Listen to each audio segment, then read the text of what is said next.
along those lines. So we'll just have to wait and see how the day progresses. But it is obviously a national security issue. It is obviously important for the United States to lash out at terrorists where they find them. But it is not completely unfair to question the timing of this and the president's appearance at this moment, considering that the last time we all saw the president was Monday night. Koki, of course, Osama bin Laden, we have been hearing a great deal about in the past several days. The finger has been pointed at Osama bin Laden for some time, that he may have been behind the attacks on the U.S. embassies in both Kenya and in Tanzania. Clearly, the U.S. is quite convinced, because they did have a suspect in custody, that Osama bin Laden was directly behind this. That must be the case. The fact that they have gone to the place where he was and all of that certainly seems to be to indicate that. And they have, from the beginning, Forrest, that has been winked and nodded at in terms of this whole these. Now, if they were the actual camps from which these attacks were launched, then that obviously makes a difference. But it is interesting that this is the moment when the United States has chosen to take on those particular sites, since they have known about them for a very long time. Also interesting to point out that the group that runs Afghanistan right now is a group called the Taliban. They are extreme Orthodox Muslim group, and there were at least discussions going on between the United States, or pending between the United States and the Taliban, about the possibility of turning over Osama bin Laden. He has lived there for a number of years, and there are people who have said that Osama bin Laden has effectively paid for security from the Taliban. Now, the Taliban said that they would not be turning over Osama bin Laden at all to the United States. He would be tried in a Muslim court if the U.S. wanted that, but there was no possibility of that. The U.S. also has been at least talking about, and I underscore that, the possibility of going and getting Osama bin Laden. Mike Von Friend, once again, join us. Forrest, we're now told that after the president goes back to Washington for some more national security briefings and to speak more about this, that his staff has just told us that he plans to return in a day or two to resume his vacation here. And so they just want to make it known that the president is hoping that he will be able to come back. The First Lady and daughter Chelsea are here, and after, I guess, he takes care of what he feels he must do back in Washington that he can't do here. And, you know, when the president travels, Forrest, he brings along his national security people, every communications device that you could imagine. I mean, he can do anything from where he is, but he still feels it necessary to go back to Washington now, even though the traveling White House prides itself on giving the president the support he needs to do anything anywhere in the world. Well, they must have been planning this for at least some amount of time, Mike. It is not an easy thing to conduct military strikes on targets in both Afghanistan and in Sudan. So presumably the president, while he was on vacation, knew full well that there was going to be a military strike, and could have most certainly been in Washington had he wanted. Yes, and we did not see the president at all yesterday, Forrest. We never saw him for a moment, so presumably he had the entire day to, I guess, stay in close touch with his national security advisors to plan the strike.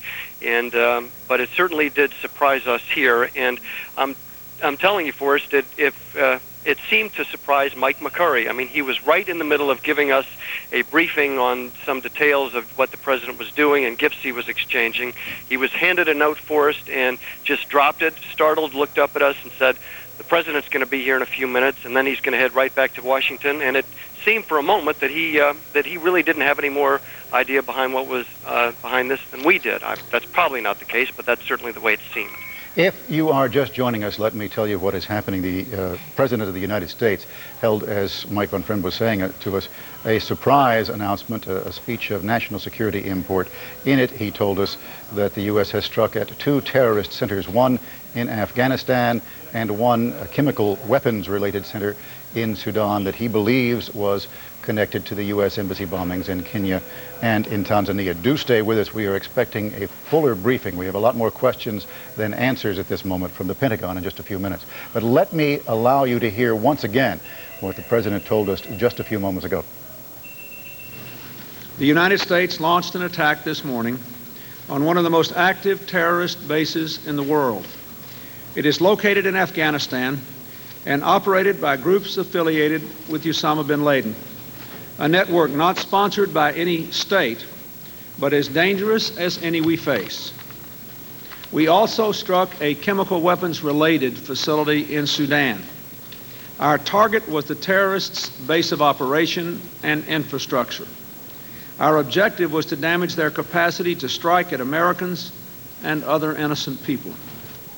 Well, he also said that one of the reasons that they attacked these two centers was because the U.S. believes, and presumably this is intelligence information that they have gotten, that they were planning additional attacks on the United States. And indeed, yesterday, from Osama bin Laden's group, there was a statement saying that they regretted any African deaths in these two attacks, but that there was going to be a black time ahead for the United States. And that is a most ominous statement of one kind. Let's check in with Koki Roberts. Here's Osama bin Laden.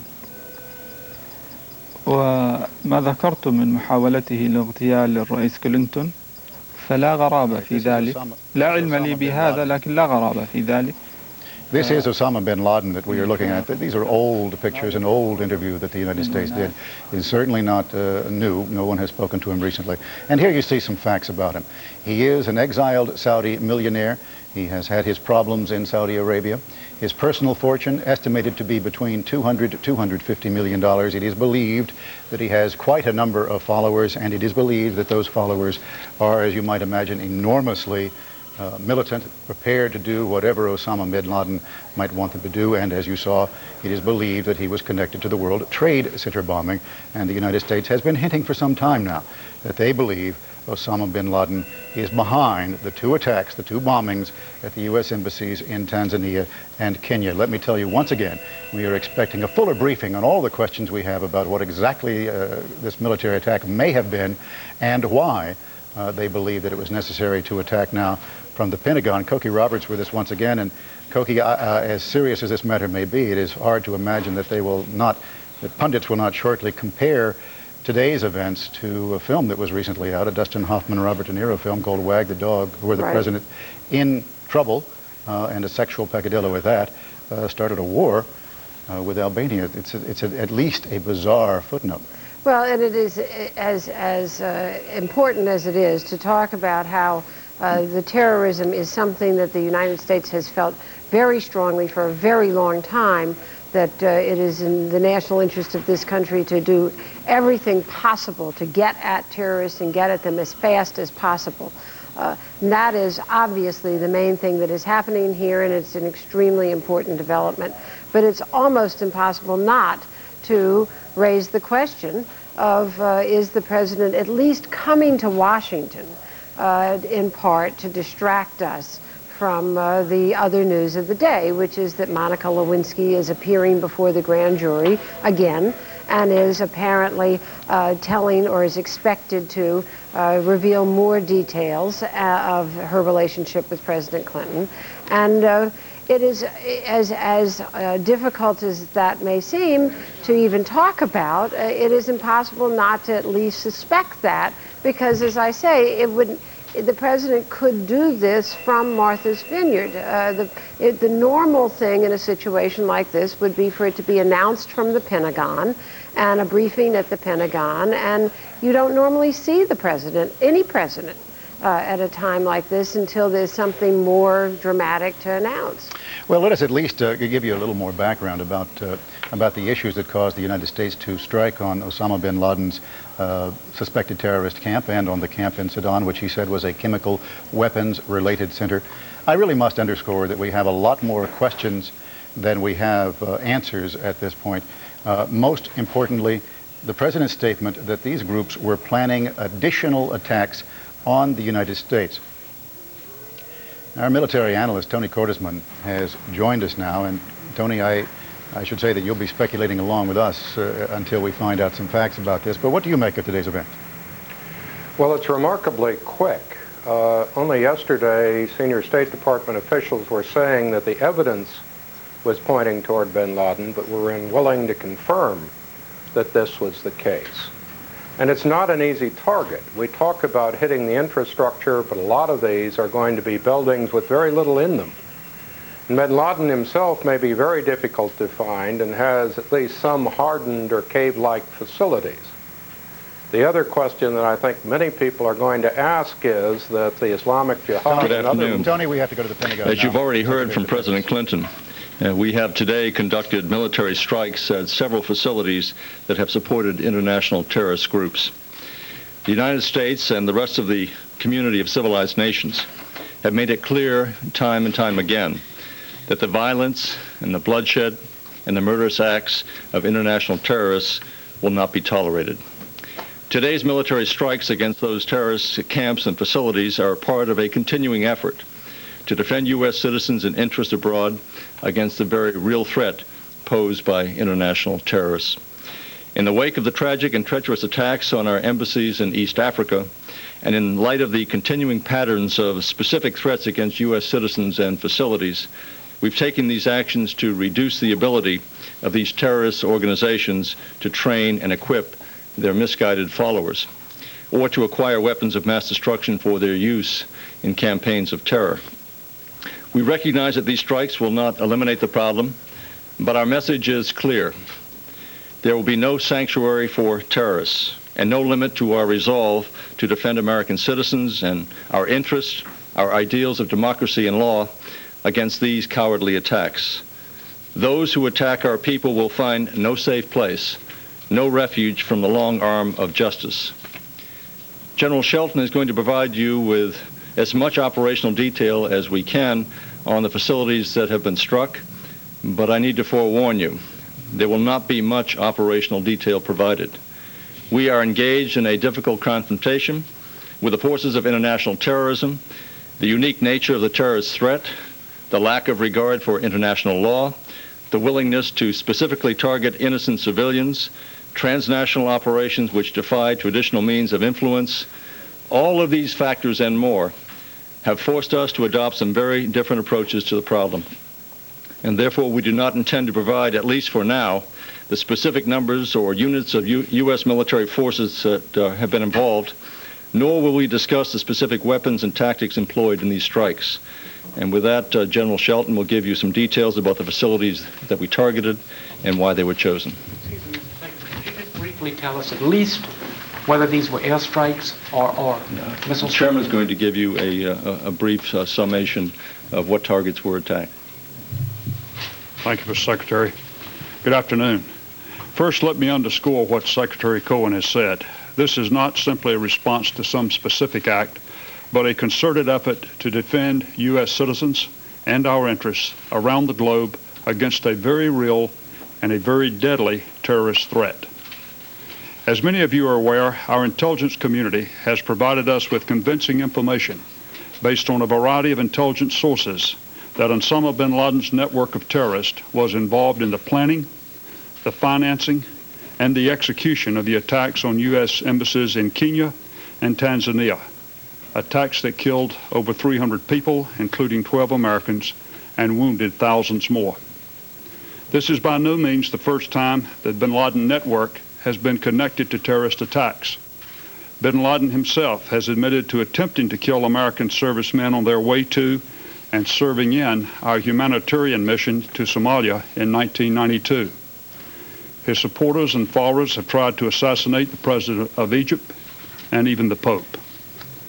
And as recently as 3 months ago, bin Laden himself repeated his fatwa against Americans in order to attack Americans and our allies throughout the world, and to make no distinction between military and civilians, including women and children.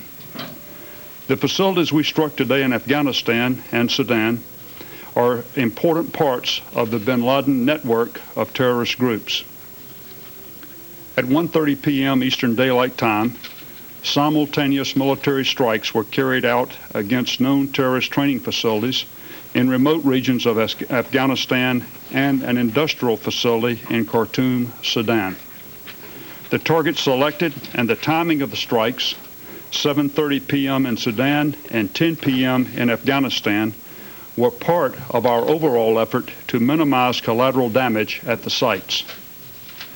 Now, if I can direct your attention to these photo boards. The 3 facilities in Afghanistan we struck are the Zawahiri al-Badr Base Camp, Training Camp, and Support Complex. A number of terrorist groups are associated with these facilities, including bin Laden's Al-Qaeda, the Armed Islamic Group, and the Egyptian Islamic Jihad. These bases provide refuge for terrorists, house the infrastructure for their funding international travel, and are used to train terrorists in the tactics and weapons of international terrorism. The base camp is the main headquarters facility for the complex, and it includes storage, housing, training, and administration facilities for the complex. It is also the key command and control node. The support camp is the primary logistics area for the complex and includes storage for a large amount of weapons and ammunition. The 4 primary training camps, one of which is shown here, are used for training terrorist tactics, indoctrination, weapons, and the use of improvised explosive devices. Within the camp are numerous structures, tent stands, obstacle courses, firing ranges, and burned areas for explosive testing and training. The blow-up of the West Camp is indicative of the camp characteristics in general and includes evidence of continuing expansion of the facilities. We have also had convincing information that for some time the bin Laden network has been actively seeking to acquire weapons of mass destruction, including chemical weapons, for use against U.S. citizens and our interests around the world. This next photo is for the Shifa Chemical Complex in northeast Khartoum, Sudan. The intelligence community is confident that this facility is involved in the production of chemical weapons agents, including precursor chemicals for deadly V-series of nerve agents like, for example, VX. We also know that bin Laden has extensive ties to the Sudanese government, which controls this chemical facility. Before taking your questions, let me emphasize that although we are confident that Osama bin Laden's network was involved in the criminal attack on embassies and the murder of more than 300 innocent victims, the actions we have taken today should not be viewed simply as retaliation for those attacks. Rather, as the President and his Secretary Cohen have said, this has been an exercise of self-defense against an imminent and continuing terrorist threat. There can be no safe haven for terrorists. The international community must not tolerate such acts, nor accept those nations who would aid or harbor terrorists. We owe it to our citizens and to the citizens of all law-abiding nations to do all that we can to prevent terrorist actions and to bring those responsible for spreading hate and death to justice. And with that, Secretary Cohen and I will take your questions. Mr. Secretary, could you tell us, did this just involve airstrikes or missile strikes, or were troops actually put on the ground, albeit temporarily on any Well, for the time being, we are not going to discuss this in view of the fact that there may be other operations that might be required. We do not want to place any of our forces in any kind of jeopardy or compromise their position. So for the time being, we're going to simply indicate that strikes were carried out, and then we will at a later time discuss that. Were these brief strikes, are they still going on, or the strikes ended? The strikes should have ended. Mr. Secretary, what are the whereabouts of Osama bin Laden right now? Do you believe that you killed him in these strikes? I have no idea where he is at this time. And we were designed this operation to attack his infrastructure. And that's precisely what we have done. Do you know whether he was in any of these facilities when the strikes occurred? We do not know. What were some of the That was barometers? not our design. Our design was to take down this structure, which is responsible for training hundreds, if not thousands, of terrorists. What were some of the barometers of success here on the plant and also on the camps? Total destruction, part? Can you give us a sense? Our plan was to attack these sites with sufficient power to certainly disrupt them and hopefully destroy them. Some of these are solid structures, others are less so.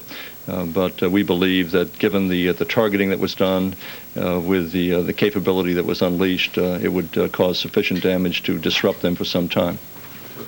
Sir, were there any U.S. casualties in these raids? Not to our knowledge, no. Have you had any BDA yet? Too early to make that assessment just yet.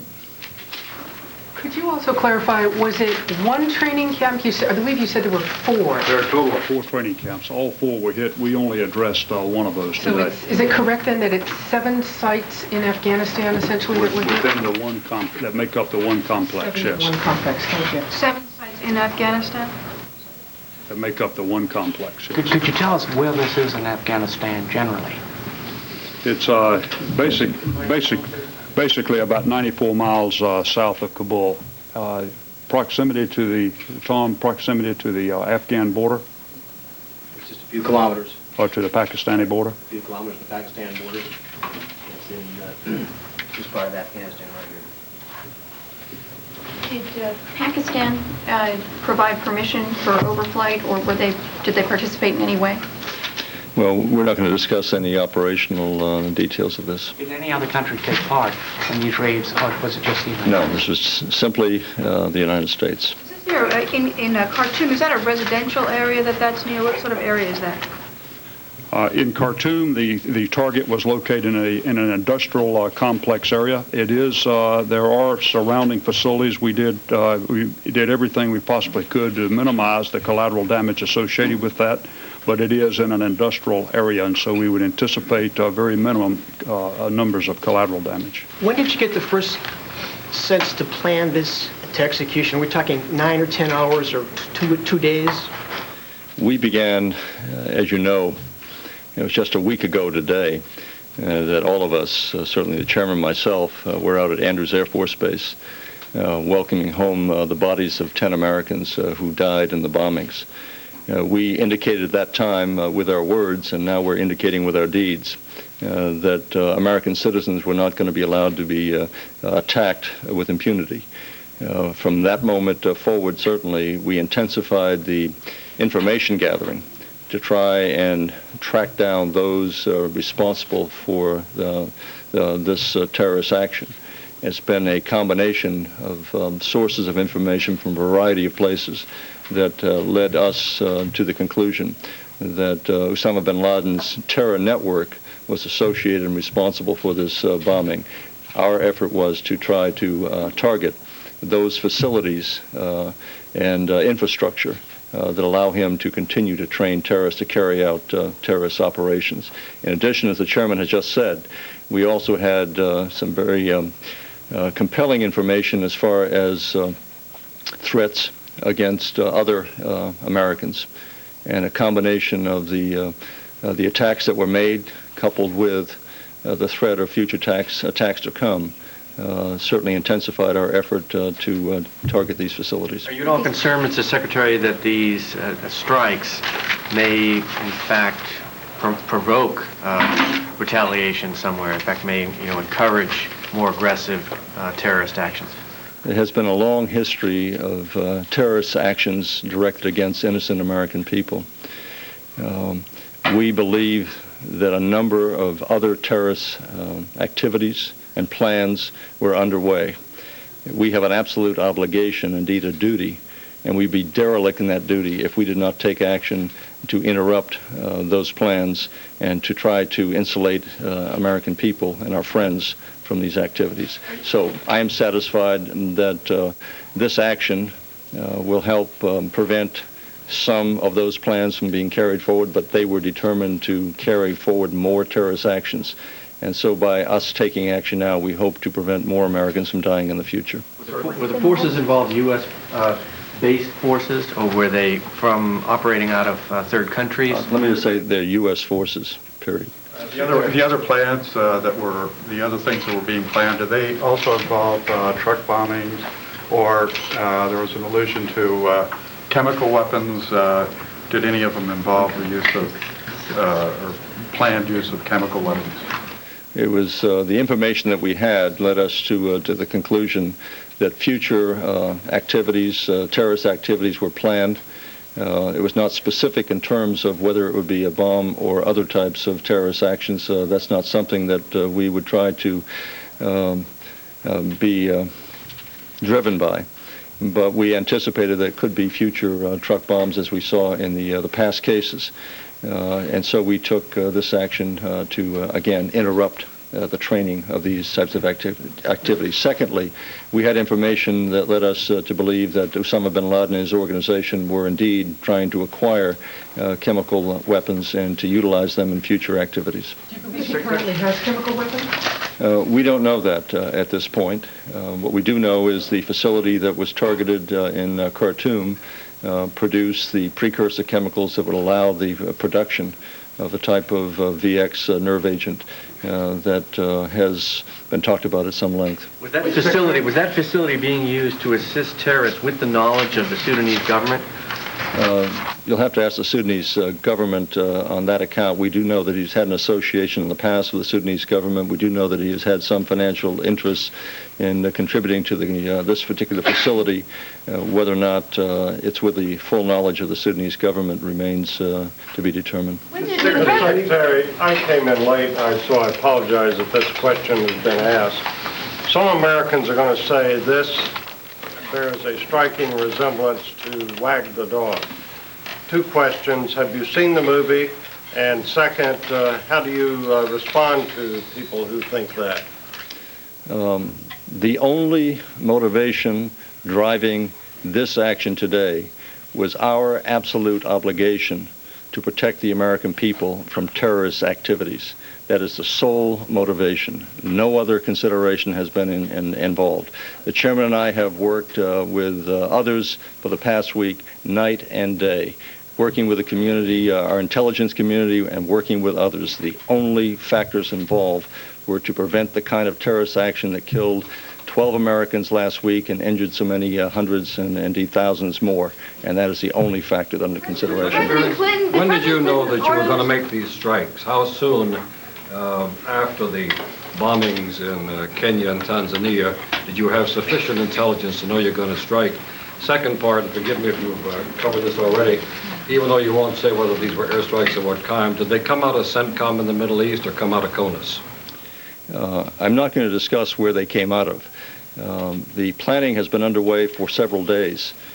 We have been meeting, as I've indicated before, nearly around the clock for the past week, gathering information, satisfying ourselves in terms of who was responsible, which organization was linked to the terrorist bombings. Also, trying to deal with the threats that were coming in fairly rapidly about more terrorist activities planned against Americans. And so it's been an evolving process. Once we were satisfied, then the plans were worked up by our military. Mr. Chairman, you said, you said 7 sites, and it looks like 6 sites,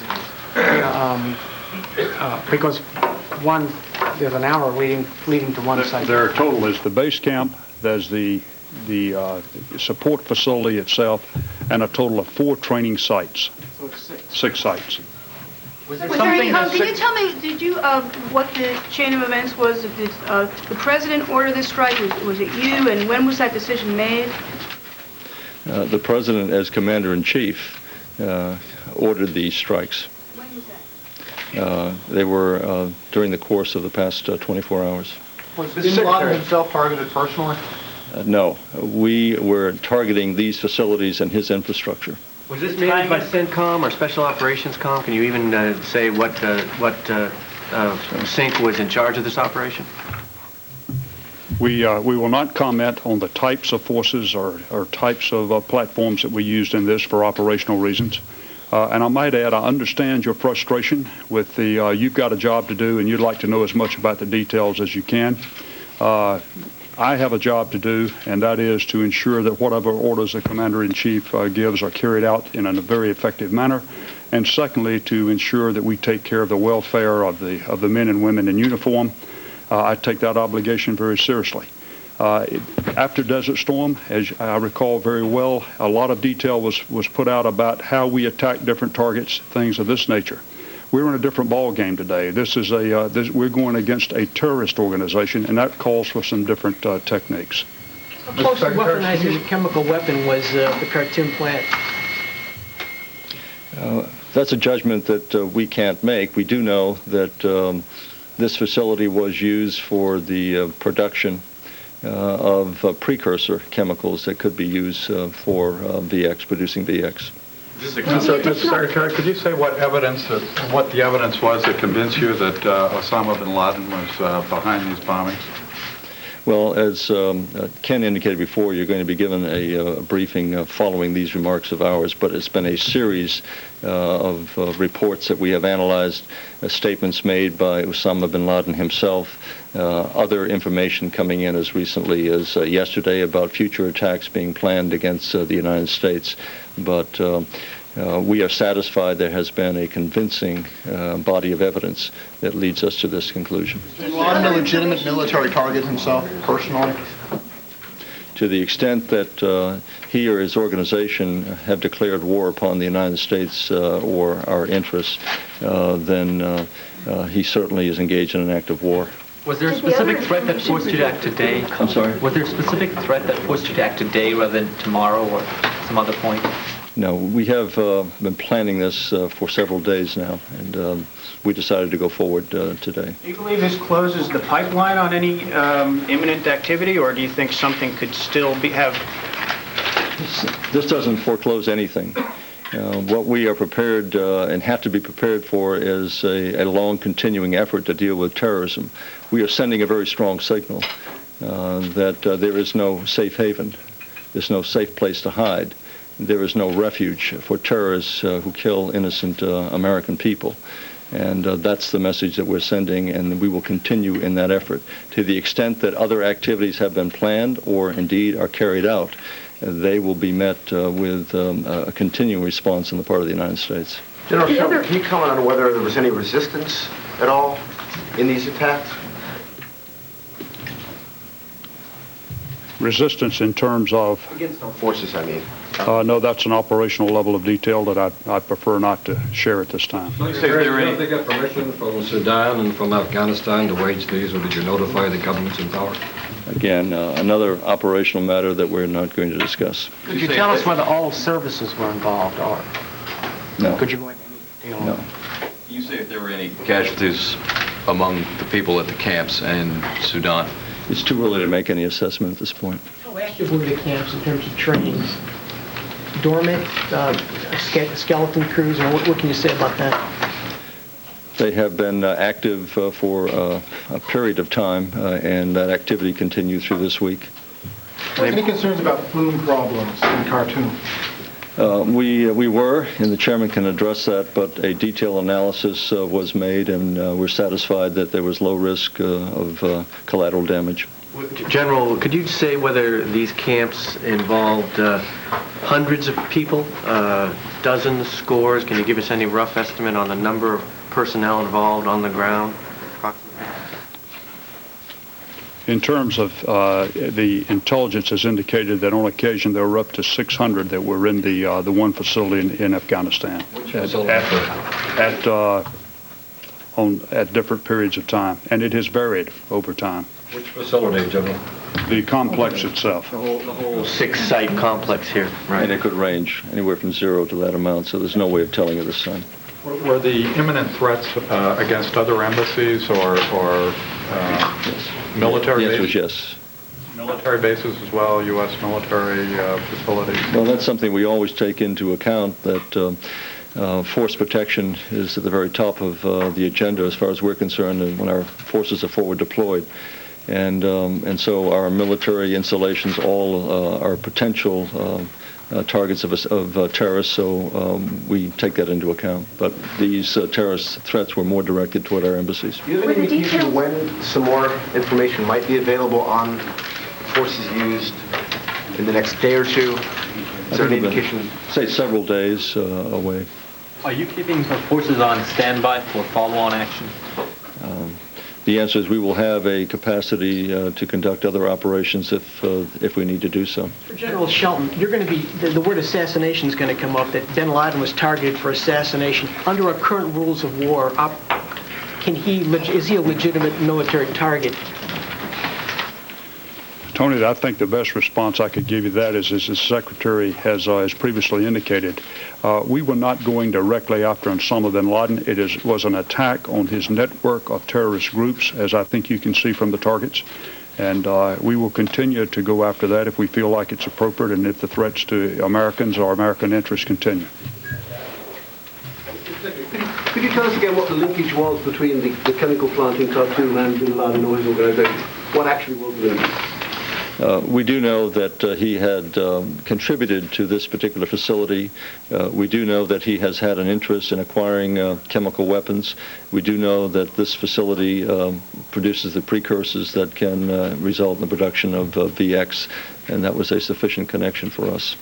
Details of some of the additional terrorist plots provided by those individuals already taken into custody in relation to the Africa bombings? I'm sorry.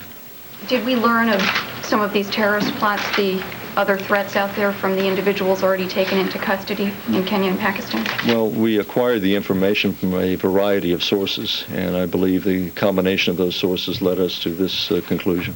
Mr. Secretary, you stated here a couple of minutes ago that you wanted to send a signal that there is no safe haven, no place to hide for terrorist groups.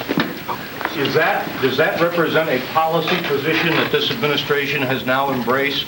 And does that represent any break with the past?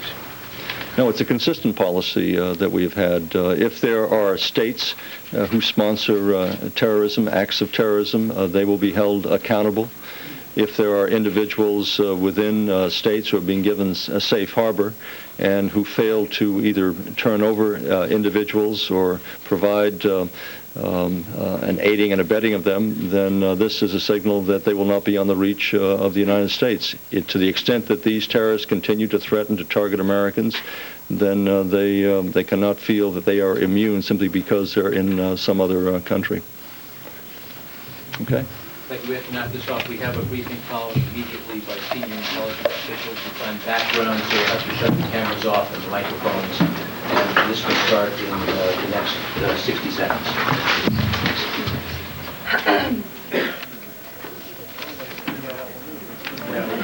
Well, there you see the Secretary of Defense, William Cohen, and the Chairman of the Joint Chiefs of Staff, General Hugh Shelton, giving us a good deal more information about what took place today at about 12:30, according to the Chairman of the Joint Chiefs, an attack on 2 problem sites for terrorism. Now, this is Air Force One.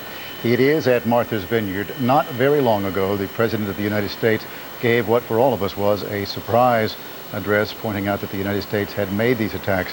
At this moment, he should be pulling out very shortly. He will be flying back to Washington. That is a flight, there they go, of about an hour and 15 minutes to an hour and a half. Presumably he will land at Andrews Air Force Base. He will be choppered then to the White House and will go into a briefing with the National Security Team for full details on what has already taken place. And we are told not long after that he will return for an address to the people of the United States. Now, just to bring you up to date, this is what we have learned from the Secretary of Defense and from the Chairman of the Joint Chiefs of Staff. There were effectively 2 attacks, one on the Shifa pharmaceutical plant in Khartoum, which Osama bin Laden, that Saudi millionaire who's been living in exile in Afghanistan, has had some connection with, they say, and which manufactures a precursor to nerve gas, VX nerve gas. And one of the most important reasons for this, we are told, is because there were other activities planned, we believe possibly on other embassies, according to the Secretary of Defense, and they may have been as little as several days away, and they were attempting to acquire weapons of mass destruction. That refers, I imagine, specifically to VX nerve Pete gas. Williams, who we should point out for purposes of this conversation is also a former Pentagon spokesman himself and has many contacts in the intelligence community, is with us from our Washington Bureau with more on what is known at this hour on what the United States has done and perhaps is still doing. Pete? Well, Brian, a couple of things. First of all, government officials say that this planning for this operation has been underway for about a week. The operation was extremely closely held. Only a few government officials knew about it, but obviously went at pains, knowing this might happen, to make it look like business as usual. The president going off to Martha's Vineyard for his vacation. The FBI director, Louis Freeh, who we're told was aware of this, the planning of this operation as well, going over to East Africa to visit both Tanzania and Nairobi, the scene of the 2 bombings. So planning for this has been underway for quite some time, and as you heard the Secretary and Chairman say just a moment ago, and what we've heard from other government officials in other government agencies as well, is that information leading the United States to believe that bin Laden was the person behind these embassy bombings comes from a variety of sources, obviously primarily intelligence sources. And the key indicators to that, it seems to me, Brian, during the news conference was the Secretary saying that we believe there were plans underway for more attacks and that these, what he called these terrorist training camps, were still active. But we're told that the information came from our own intelligence sources, from other countries, and also to some extent from the debriefings of the suspects who've been under arrest now in Nairobi for the past several days. When asked whether this key suspect, Mohammed O'Day, was in any way the key to this operation, government officials say no, but he helped. So clearly a variety of things. Now, the other thing I think that's interesting here, Brian, is the justification the U.S. has used. We don't yet have, the United States hasn't yet developed a criminal case against bin Laden for these attacks in Nairobi. To our knowledge, he's not been charged with a crime. And yet the government says that it has justification to take this military operation, in essence, in self-defense. And before this operation was announced earlier today, one government official explained the legal defense that was being discussed in the administration this way. He said, suppose you were walking down the street and somebody came out of a house carrying a gun, had just robbed somebody, and aimed that gun at you. You knew of this person's past criminal actions and you felt in imminent danger of another attack. Legally, you would be justified in taking lethal force to defend yourself. So it's that kind of analogy that the government is relying on here. In essence, this was an operation of self-defense, they say, Brian. Pete Williams in our Washington Bureau. Also in Washington for us, Andrea Mitchell, who has done some reporting on this in what is really just the minutes since we've learned about it. Andrea? Well, this has been in the works, as we say, for at least a week, and national security officials have been working very hard with the president. And as you can imagine, Brian, you know what else was on the president's mind.